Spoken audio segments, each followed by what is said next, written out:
Hey, what's up, guys? Welcome out to another episode of According to Kaz Queen. And as always, I'm Kaz. And I'm Queen. And this little podcast of ours. These are conversations that happen between a husband and wife in the privacy of our own home that we bring to you guys. Sometimes to make you laugh, sometimes to make you think, to be introspective, but most of all, to open the lines of communication between men and women, friends and lovers, all of those people in between, man. We appreciate you guys, of course, for joining in and tuning in every Tuesday, 7 o'clock. You know, you can catch us right here live where you can leave your questions and your comments on YouTube. Of course, you can also check us out on all streaming services, all right? Google Podcasts, Apple Podcasts, Spotify, all of that good stuff. And, of course, we are also streaming on Black with No Chaser Radio. So all you got to do is download the BWNC app, all right? Download the BWNC app, all right, on the in the Google Store, in the Play Store, and in the iTunes Store, all right? You can check us out there. And, of course, if you like seeing our bright, shiny faces, you can check us out right here on YouTube. It's youtube.com/BradKamikazeFranklin. You need to go and subscribe to that page and turn on the notifications. When I put my finger right here like this, boom, if you're watching us, all right, there you go. youtube.com/BradKamikazeFranklin. Make sure that you are liking, subscribing to, and turning on the notifications for that page. We are inching our way closer to 1,000 subscribers so that we can monetize this channel. There's a lot of good content on there as well, so check out According to Kaz Queen, and check out the Good Things Jackson show as well. And as always, this show is brought to you by the Kundi Collective, www.kundicollective.com. Designs for any state of mind. Just a great way for you to express your blackness or express what you are feeling. Of course, if you've been paying attention for the last couple of weeks, this is one of the hottest shirts we got going on right now. Ain't no genius like Black Mississippi Genius, all right? So make sure you go to www.kundicollective.com. You can get this t-shirt and many others. And of course, we've got a brand new t-shirt on there as well. Another one brought to you by my beautiful bride. We have added the Match My Energy shirt. Match My Energy shirt. My energy. So you wanted to explain what that means. Yeah, so, you know, there's this whole element of people out there saying, you know, that I match energy and you go low, I'm going lower. Well, that doesn't work for me. I believe that if you go low, I go high, as the great Michelle Obama said. And I am not about matching negative energy or toxic energy or energy that is not good in any fashion. So level up and match my energy. I'm not going to bring myself down to where you are.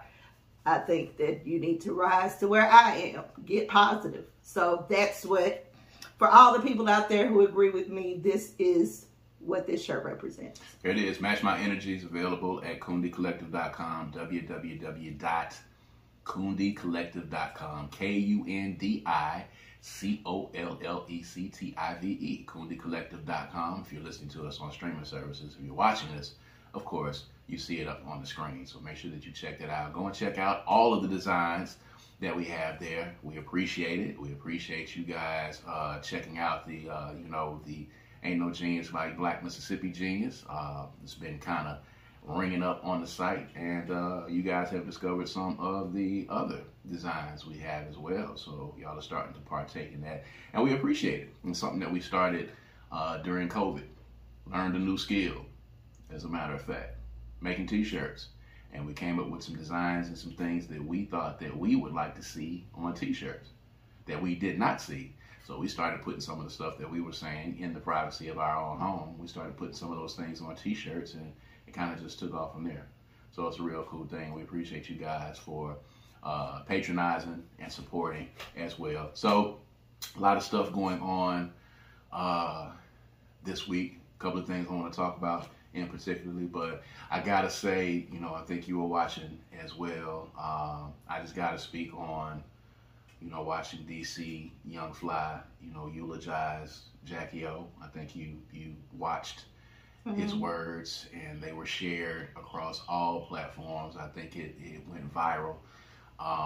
you know, whether or not you feel a way about people recording at funerals. And I saw a lot of different angles and a lot of different videos from the funeral inside of the church. And, you know, I don't know exactly how I feel about, you know, filming moments like that. But outside of that, you know, him speaking so eloquently and heartfelt about Jacky Oh, you know, has touched, you know, many hearts and some nerves. You know, some people have said that, you know, he doesn't appear to care, or he's not grieving enough, or he was joking, you know, making a statement as to how he should grieve. And there's some people that are saying that, you know, it shouldn't have been televised. And then there's some people that are saying that it was great and they commend him for the strength that he has. I personally, I can't imagine or fathom, you know, having to speak and, you know, to bury my rib as he spoke about Jacky Oh. I can't even imagine it. I don't want to imagine it. But, you know, to see him be so strong, speak so clearly, and, you know, be able to infuse humor into it, and the words that he said about, you know, God not making any mistakes, among other things. It was, I mean, it was a heavy, heavy time, I gotta say. But, you know, you watched it as well. You know, I kind of wanted to get your thoughts on it too. We didn't really get a chance to really talk too much about this before the podcast, but I mean, I know it was something that you saw and it kind of, you know, touched you as well. Yeah. First off, I just want to say that what I do know for sure is that we cannot measure how one person grieves. Correct. It just is not our place to do that. Correct. Not only is it not a good moral thing to do, but it also can't be measured, because you can't possibly understand what another person is feeling, or feel what they're feeling. So I wouldn't dare pass any judgment on whether or not he cared about her. That's not for anybody else to say. Now, I'm sure his family and friends know him, the people who know him better can say whether or not he cared about her, but that's not for the general public to make some sort of assumption based on what he said. Now, also, I think it was refreshing, and I'm actually glad this one particular time that it was videoed and that it was shared, because I think people need to see that grieving doesn't have a look.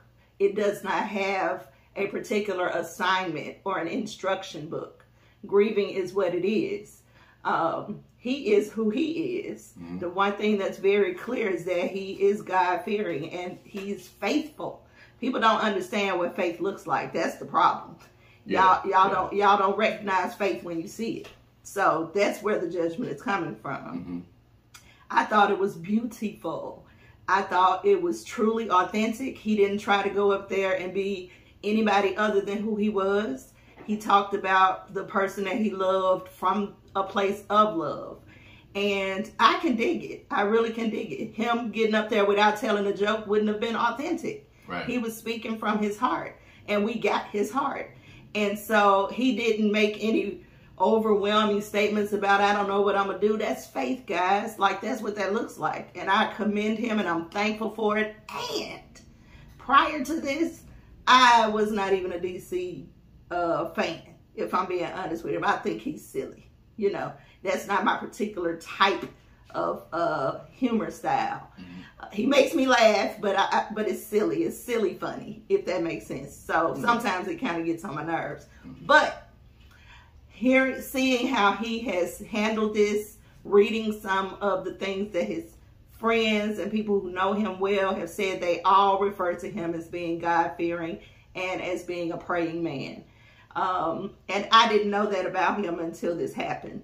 So, you know, I wasn't really following. I don't know if it was public knowledge that he was a man of faith. I don't know, because I didn't really follow him like that. But I'm really thankful for the opportunity to be able to see him be vulnerable and faithful at the same time. So, yeah, it touched me a lot.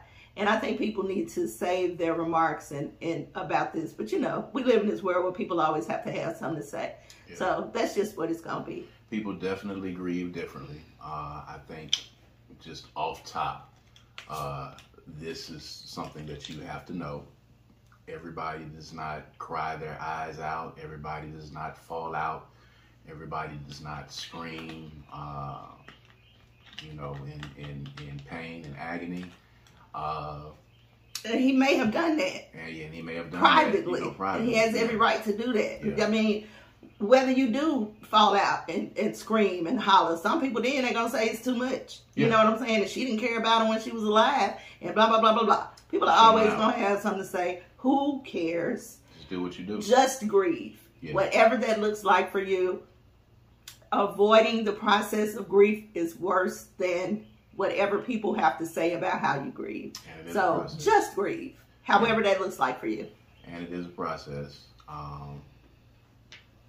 I think I was most impressed with his faith, saying that, the kids, we're going to be good. You made some beautiful kids. We're going to be straight. We're going to be fine. Don't question God. Don't question the universe. Don't question circumstances. God doesn't make mistakes. And don't complain. And don't complain. That's what stuck out to me. That thing hit me hard when he said that. Yeah. Because in a lot of instances, you think what you're going through is the worst possible thing that a human could be going through, and then there's someone else who would love to be in your position. Maybe not love, but it could be 10 times worse. Like he even said, we here doing this, there's somebody burying 3 people at one time.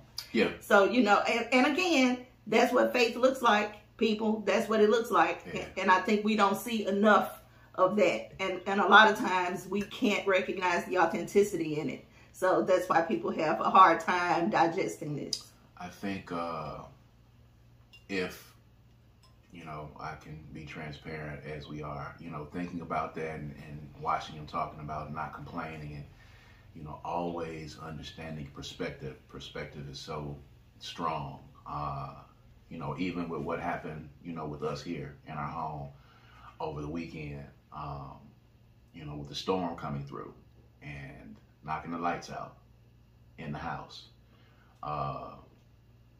And my reaction to the lights going out in the house and me having a problem with the lights going out in the house. And I was really out of sorts about shooketh the lights not being on. And finding out, of course, as I was getting the updates from, Entergy, that it might actually go into the next day with us before we're able to have lights on.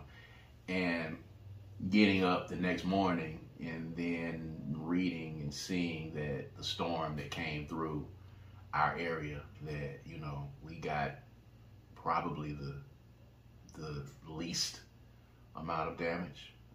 There were trees that were uprooted, storms that, went into areas that were hit much, much harder. We got grazed, actually. It was maybe an hour of weather. And our lights went out just on our street, as a matter of fact. But there were other people who, had trees and homes uprooted and, roofs, mm-hmm. not roofs, roofs that caved in. And, it's easy to complain, and it's easy to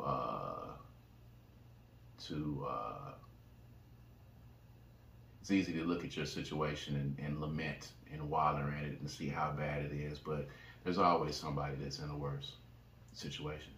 And when you think about it, at the end of the day, we woke up, and by the time we got up and got to moving around, Energy made their way to our street, and they fixed it in 5 minutes and left. And I wasn't really pleased with my reaction to it, but, we're going to talk about that a little bit amongst some other things, just in the self-actualization thing of it. But I want to talk about something that you have been talking about, and something that you've been dealing with, and something that you touched on in your Whispers and Screams sessions, that your group therapy sessions that you're having, abandonment. Yeah. And it's been on your heart heavy lately, inspired by, events and TV shows and life experiences and things of that nature, and dealing with abandonment, and we're talking about DC Young Fly, who had the mother of his children, someone that he loved. He called her his rib, and she was taken away from him like that. And no one thought that when she went in to get this procedure that she would not be coming out. And suddenly, he's going to be raising those kids alone. And that issue of abandonment that people have, that's one of the issues, because for you it started when your father passed at that time. So talk about that a little bit. You said you wanted to touch on it. Well, I wanted to touch on it because I really want to take the opportunity to let people know that a lot of us deal with issues that we don't recognize, and they show up in our day-to-day living. Mm-hmm. They form who we become, and abandonment wounds is one of those things. Like, you may be clinging. You may not be able to get a real connection with people because you're afraid of trusting, because you've been left before. And abandonment looks different for different people. My abandonment came at losing my father at such a young age. Some people are abandoned by their parents when they work a lot and don't have, the capacity to be there for them, to nurture them, so they feel neglected. I had one of the people in Whispers and Screams said that her abandonment was actually physical, because she was a very touchy-feely kind of kid, but her mom was uncomfortable with physical contact. Oh, wow. So she would, try to hug her mom, and her mom would physically push her away. Oh, wow. So, of course, that shows up for her as intimacy issues, discomfort with being touched. She's working her way through it, of course, because she's cognizant of it. So she tells herself, she doesn't automatically hug anybody. She's always very thoughtful about it. Mm-hmm. And then she asks for permission to hug someone. So it's not like I walk up to you, I hug you automatically. She is always cognizant of when her arms raise to go around somebody else. Can you imagine that? Wow, yeah. That's tough. So I just really wanted to touch on it, because I don't want people thinking that something is wrong with them without being able to identify where it is and what you need to heal. You need to be able to call the thing in order to heal it. And if you are one of those people, and I posted several different signs of abandonment issues on my page, but if you are one of those people, you can heal that. You can heal that wound. It is not easy. You will have triggers, but you can heal that. And you may not be the kind of person, I suffer with friendships, wondering if people are really down with me, they faking, insecurity, all of that stuff since 13. And I've been working, I've had abandonment issues for a long time, but this year has been kind of tough for some reason, whatever reason it is. So I'm really glad that I had the opportunity. And when I say the opportunity, my Whispers and Screams sessions are given to me by Spirit. So I'm glad that I had the opportunity to dive into this, because the series is Own Your Power. So this is one of the ways that you can actually own your power, because turning that abandonment wound into something healthy would benefit you and also your children, because actually it just kind of goes in a circle if you don't heal it, and your children will end up, based on your behavior of being abandoned, having repercussions of that behavior. So it becomes a cycle. So I just kind of wanted to make sure that people understood that who you are, how you manage your relationships, how you manage your friendships, how you manage yourself, because you can also self-abandon. You cannot be there for yourself. So all of those things can be healed. So if you're feeling that way, never do this, but because it is so close to my heart, if you're watching this and you would like to have a Queen session about it, it's very special to me. It's a special thing, abandonment, to me, because it's one of my issues, one of my many issues that I'm working on. So please reach out so that you can start the healing process for yourself. So how does that show up in different ways for people? Is you talked about, how it showed up in different ways for you. You talked about, your father, passing at 13. and that kind of set things off. But, you know, other things that have happened and how that manifests itself. You know, you can have a lack of trust, not being able to trust yourself, not being able to trust other people, not being able to actually love, like you don't believe that you're lovable. So any way that can show up, if you don't believe that you're lovable, you may not try as hard for people's attention. You may, you know, limit your abilities in life. You know, don't try to get that promotion. Don't push yourself to be an entrepreneur. You know, those types of things. And in relationships, it shows up as being clingy. The women who are going through the phones, they don't trust the men. They have self-esteem issues. And it's not just women. Men do it too, but I'm just speaking specifically to women. You know, anything that looks like any behavior that you are actively participating in that is negative and toxic, and you know that it is, it comes from somewhere. And most of the time it's from trauma. So it could be a myriad, like I could list all day long what it is, what the signs are, but it's a lot of them. Yeah. Those are some of them. Clingy, lacking trust, lacking love, not feeling lovable, limiting your abilities, you know, not pushing yourself, kind of being complacent, those types of things. So when did you grasp that this was the issue? That abandonment was the issue? When did you put a word to it? Well, a name to it? For one thing, well, I knew after the relationship I had that was abusive. After that, I started my self-work. And I learned then that my need to have my dad around and the lack of his presence led me into trying to find someone who could be father-like.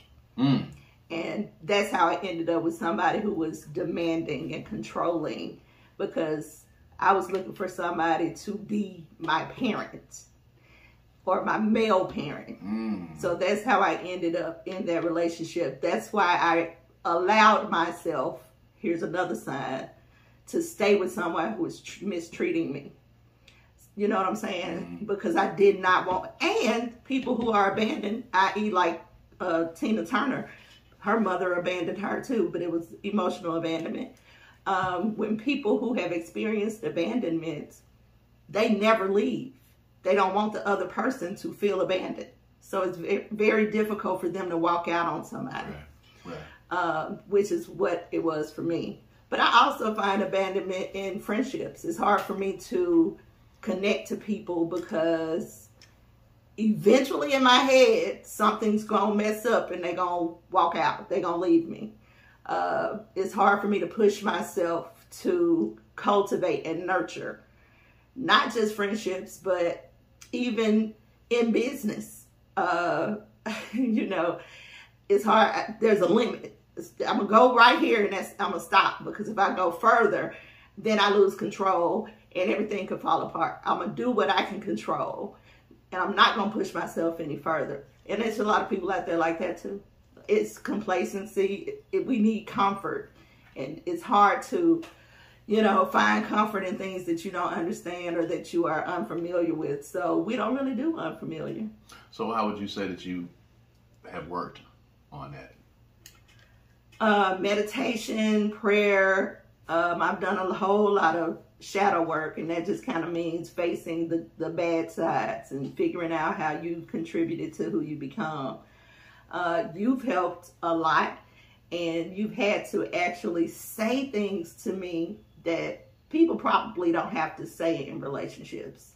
I need a lot of reassurance.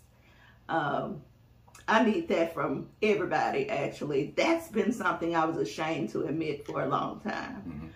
But now I can righteously admit it because I know why it exists, so I can work on it. But I need to be told that I'm okay, that I'm loved, that I'm not going to leave, you know, that type of thing. Yeah.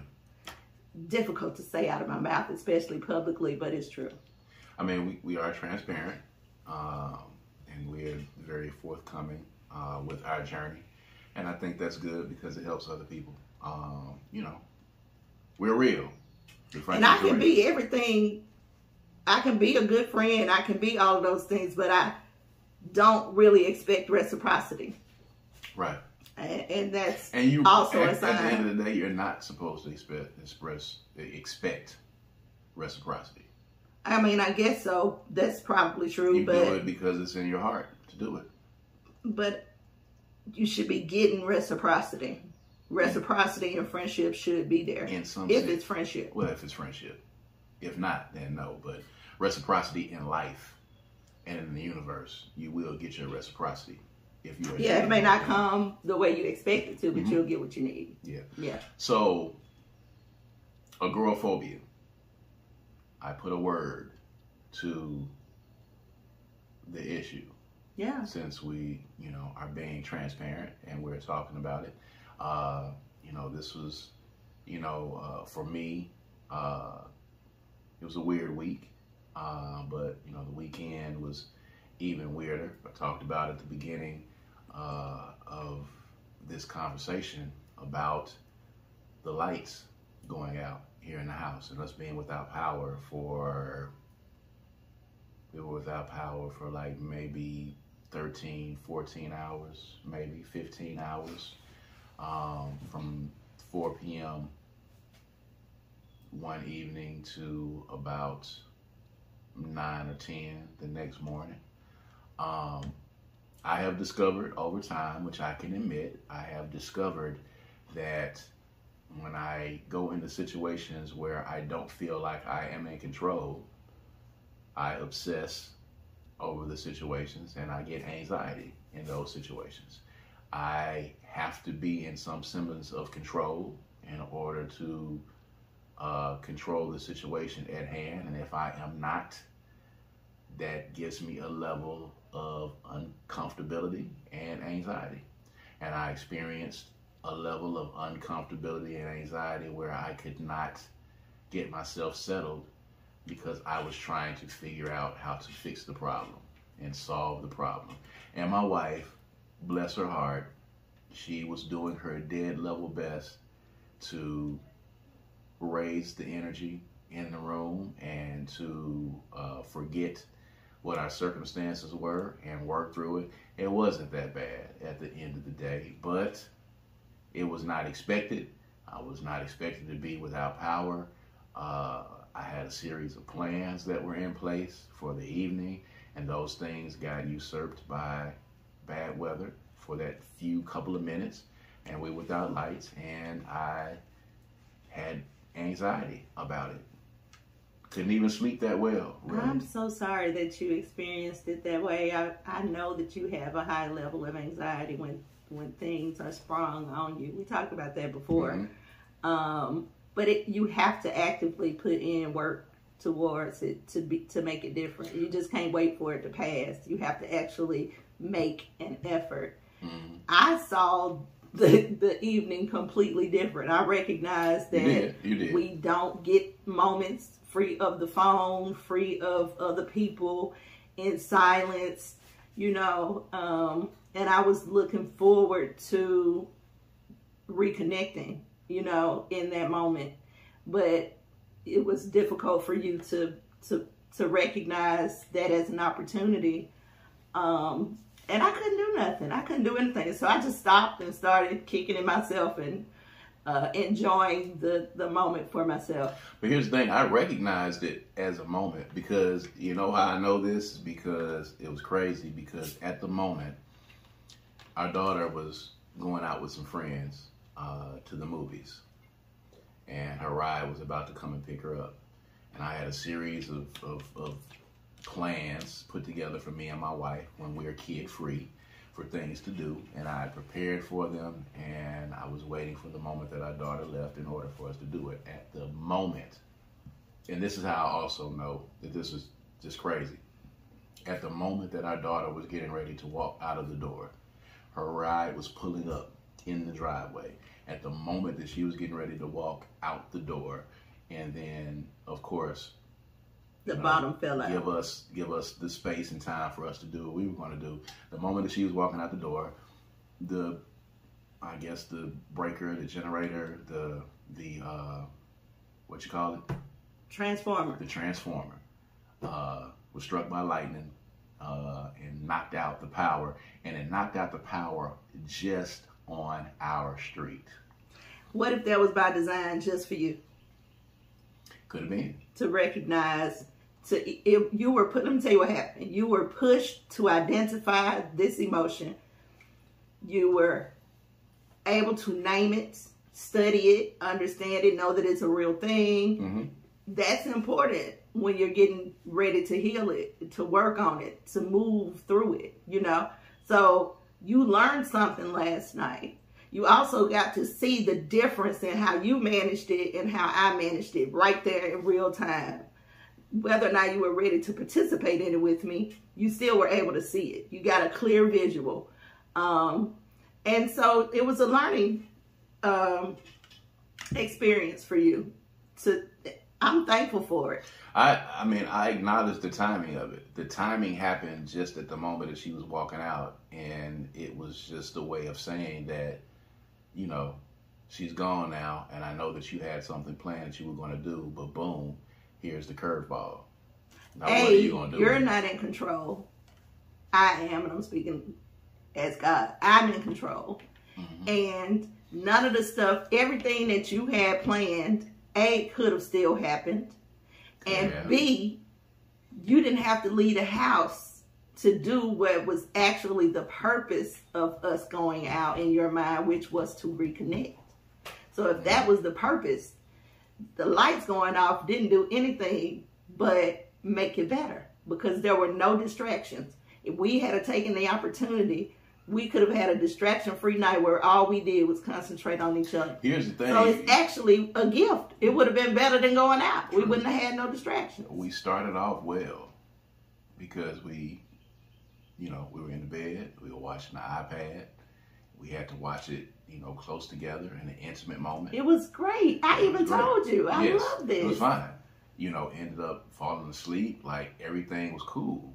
When I woke up and got the email, okay, it was fine when Energy said this is going to be fixed by 8. When it went out at 4:30, 5 o'clock, Energy said this is going to be fixed by 8. I'm cool. Let's watch some iPad.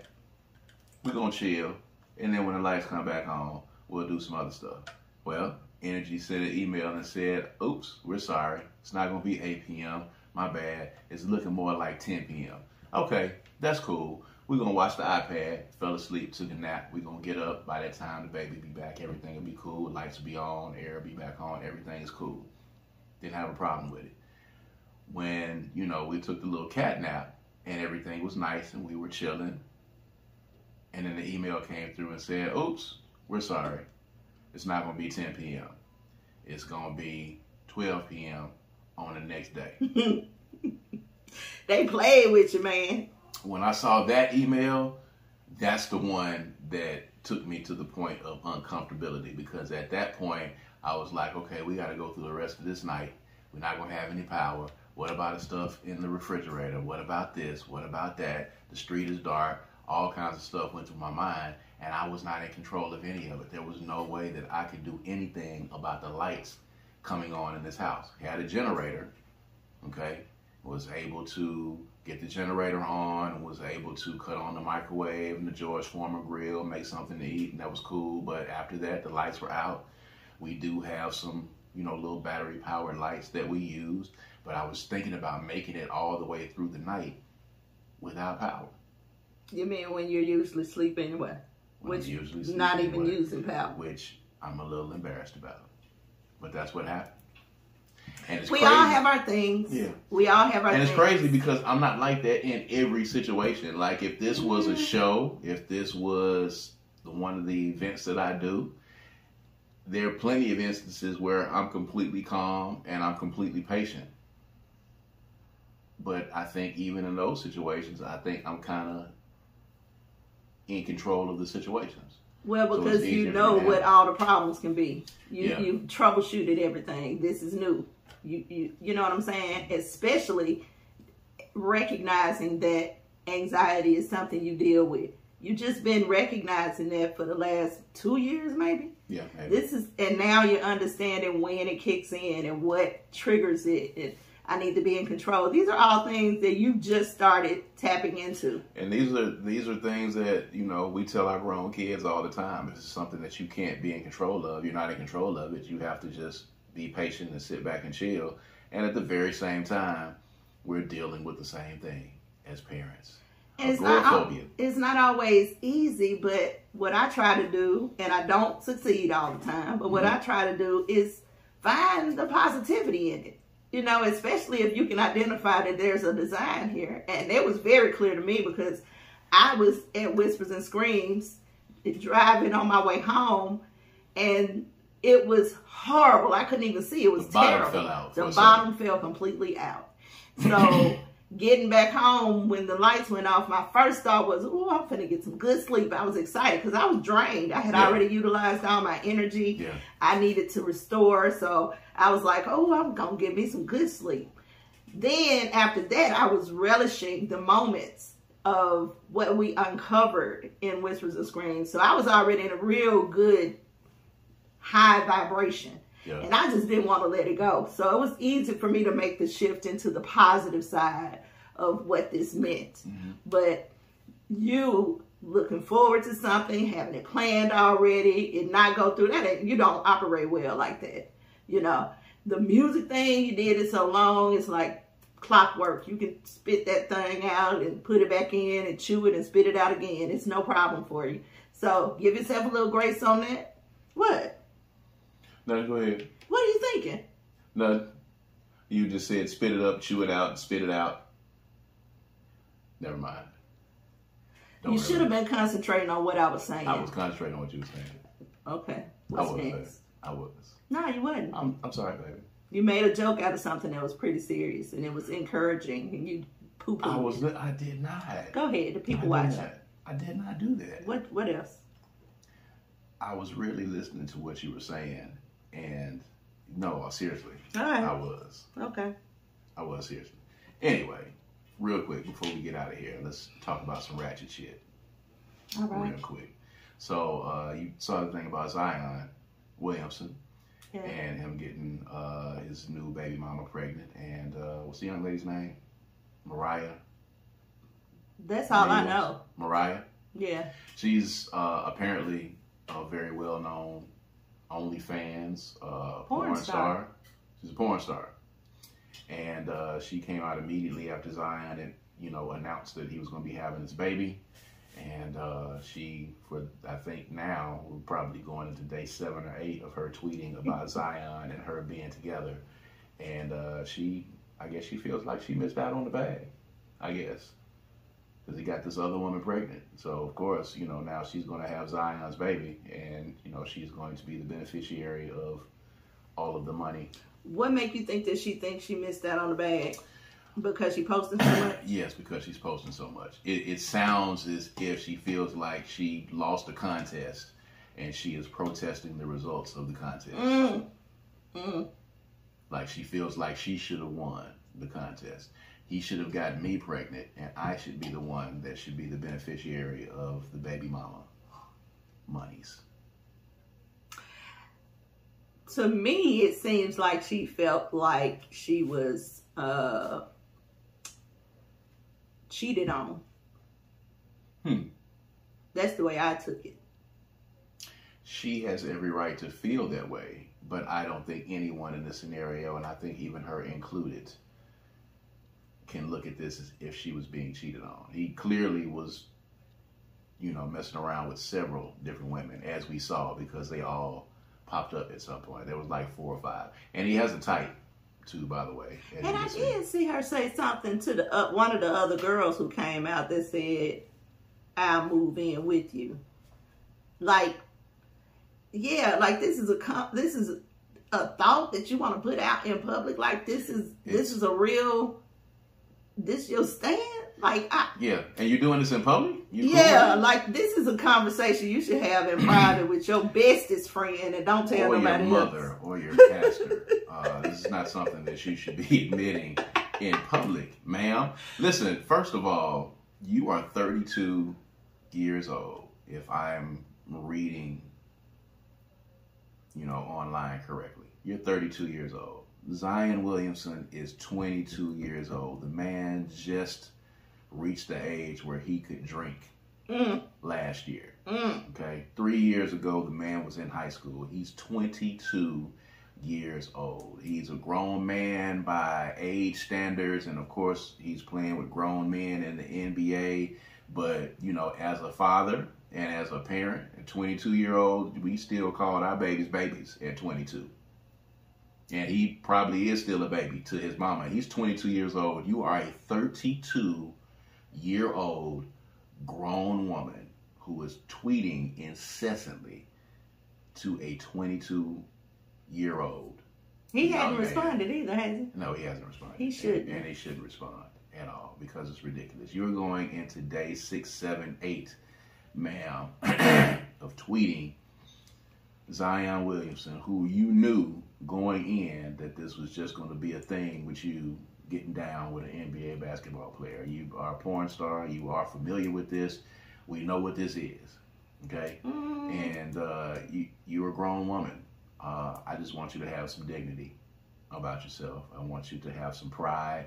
I don't know who your folks are. Someone needs to call you and reel you back in. You're a grown woman. You're 32, okay? Lamenting over a 22-year-old kid who just turned 22 years old. Millionaire, notwithstanding. One of the best basketball players in the league. One of the best young basketball players in the league, notwithstanding. But, ma'am, you're 32. Age does not make you grown. It does not make you grown. I'm just saying. Age does not make you grown. That's true. Clearly. And that's true. But still, I mean, that's the equivalent of, I mean, I can't use the equivalent because the equivalent would be illegal, almost in a sense. It's just like you just being a grown man or a grown woman and lamenting over a kid or someone that is several years younger than you when you should probably be dating someone that is closer. You know, it would make sense if you were dating a 42-year-old actor or she wasn't dating him. Man. She was dating his bag. Yeah, well, she was dating the bag. So she really could take or leave him probably. She just missing out on the opportunity. The bag broke up. The come up. Yeah, the come up is what it was. And the come up was basically just who gets pregnant first. But she said that he was taking care of her. I mean, he's a millionaire. He presented her with a certain lifestyle, and now it's gone because he's gonna have to be. I mean, you know, sounds like regular old issues that a lot of people have. Problem is, you took it to social media. That's the problem. You know, from my research, you know, she's got 1 million followers on Twitter. I think close to 1 million on Instagram, or maybe more than 1 million on Instagram. Like, she's doing quite well for herself in her field. I think her OnlyFans page probably makes a lot of money. Maybe she just wanted to get pregnant so she wouldn't have to actually do anything. I think that her ego is bruised. And I think that's what it's all about. I don't necessarily know that she wanted to be the one to have a baby or that she feels like, you know, there's a connection with them. I don't even think that's any of that. I think that her ego is bruised, that he is claiming this baby publicly and he was with her. That's just, you know, something she's going to have to get past. It's a cold game. It is. It is. In the words and when you walk up to the plate, you got to just, you know, swing the bat. If it hit, it hit. If it don't, it don't. You got to know that. You know what I'm saying? It's a cold game. In the words of Rick James, it's cold-blooded. That's what it is. So, I don't know. Guess we'll see. We will see. Because she'll still be posting. And on that note, yeah, day 10 or 12. On that note, we're going to holler at you guys. We appreciate y'all for coming in and tuning in with us here on this podcast. Again, make sure that you go and like and subscribe to the YouTube page and hit that bell. Turn on the notifications, man. Tell somebody about us. Tell them to follow us on Spotify as well, all streaming service. Check us out there, of course. And, you know, if you are in the city or anywhere in the Mississippi area, or if you're anywhere else, of course, you know, holler at Kaz and Queen. We out here, you know what I'm saying? Holler at us, your favorite podcasting couple, to come in and host your event or your panel or whatever it is that you got going on. You know what I'm saying? We're going to get out here in the rest of 2023 and 2024. And if you about that positive life, go on that website and get you one of these shirts. That's it. Match my energy. Let these people know. That's it. There it is. All right. So on that note, I am Kaz. And I'm Queen. And this is According to Kaz Queen. We're going to holler at you guys next time. All right. Peace and power.